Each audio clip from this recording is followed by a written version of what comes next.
criticizing Netanyahu and his government. It is people inside Israel in massive numbers. And so my question for you is, why? Why are so many people inside Israel taking to the streets to demand that Netanyahu stop this war? No, they never said he should stop the war.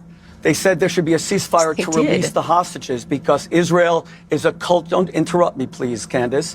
Because Israel is a culture of life. And that's why Israel got into this mess for October 7th. They traded 1,000 murderers, including Yahya Sinwar, who Israel saved at Soroka Hospital in Beersheba when he had a brain tumor. The Hamas Hitler, who's the architect of October 7th, Israel saved his life. It's a culture of life, even for Palestinian murderers.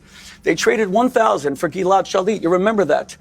And now a whole group is saying, even if it leads to another October 7th, I need my children home. I understand that. Pierce, I have 2 sons fighting in this war. I understand the dangers that are being faced. No one's saying to stop the war, not to destroy Hamas. They're saying call a ceasefire to release the hostages because of their execution. But I must respond. First of all, Candace just said that Israel dropped more bombs on Gaza than on Dresden. What's your source for that? Do you know that in Dresden, there were 1,000 Lancaster bombers sent over 2 nights by Churchill, and then 800 American, that's 1,800 bombs. What's your source that Israel dropped more than on Dresden?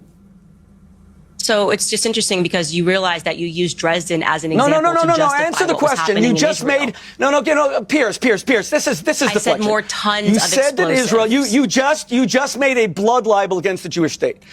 Dresden was 1,000 Lancaster bombers over 2 nights. I am asking you, what is your source? This is getting very boring. The answer. Okay, don't interrupt me, please. The answer is Pierce. It's my turn, correct? Pierce. Rabbi Shmuley, you can't ask someone a question and then refuse to let them answer.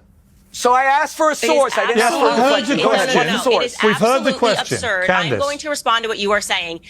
This tactic of when anybody brings up anything that Israel is doing is wrong, you get to just scream blood libel and anti-Semitism. Don't interrupt Oh my gosh, it's a blood libel.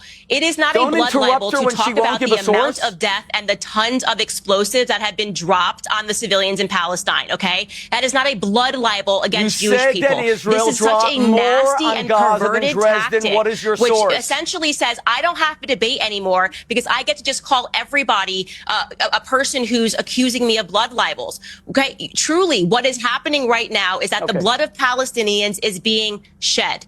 Okay, that is not a libel against the Jews. That is a fact and a reality against Bibi Netanyahu and this